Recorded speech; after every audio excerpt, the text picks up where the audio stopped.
Assalamualaikum warahmatullahi wabarakatuh.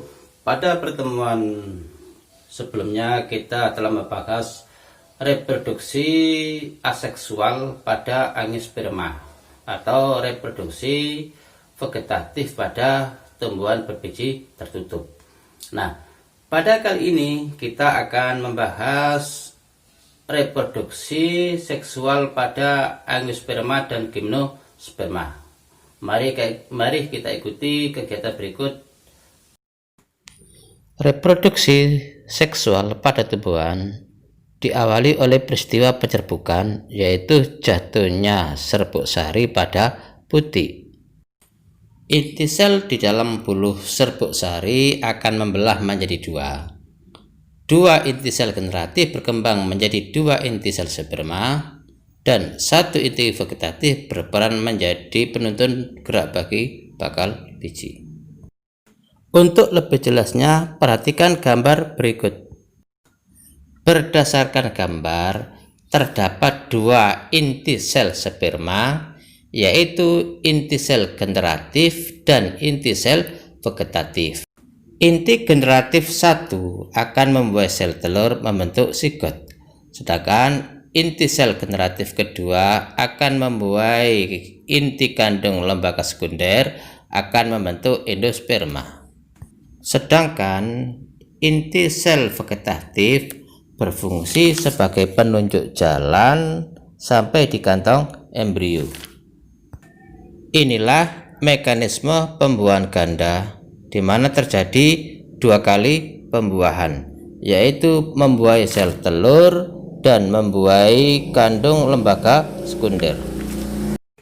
Selanjutnya, silakan pelajari siklus pergiliran keturunan pada gimnospermae berikut. Selanjutnya, kita akan mempelajari reproduksi gimnosperma atau tumbuhan berbiji terbuka. Gimnosperma berasal dari bahasa Yunani, dari kata gimnos artinya telanjang dan sperma artinya biji. Jadi gimnosperma merupakan kelompok tumbuhan berbiji yang bijinya tidak terlindung dalam bakal buah. Secara vegetatif, tumbuhan gimnospermae misalnya pakis haji dapat bereproduksi menggunakan tunas atau disebut bulbil. Tumbuhan pinus dapat berkembang biak dengan menggunakan tunas akar. Secara seksual, alat reproduksi gimnospermae disebut strobilus, yang terdiri dari strobilus jantan dan strobilus betina. Siklus hidup gimnospermae terdiri atas dua tahapan, yaitu dari fase gametofit menuju fase sporofit. Metagenesis gimnospermae dapat dijelaskan sebagai berikut. Pada strobilus jantan, mikrosporangium membentuk sel induk mikrospora. Selanjutnya, sel induk mikrospora membelah secara meiosis menghasilkan mikrospora. Nah, dari mikrospora inilah dihasilkan gametofit jantan. Gametofit jantan menghasilkan serbuk sari. Serbuk sari membentuk bulu serbuk sari, maka terbentuklah spermatozoid. Pada strobilus betina membentuk megasporangium. Megasporangium terbentuk sel induk megaspora. Sel induk megaspora membelah secara meiosis menghasilkan megaspora. Dari megaspora inilah terbentuk gametofit betina dan dihasilkan sel telur.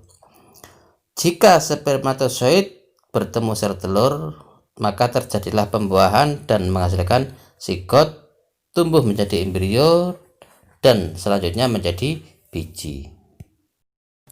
Demikian penjelasan singkat tentang reproduksi seksual pada angiospermae dan gimnospermae. Pada pertemuan berikutnya, kita akan bahas reproduksi pada tumbuhan paku dan tumbuhan lumut. Demikian, terima kasih. Assalamualaikum warahmatullahi wabarakatuh.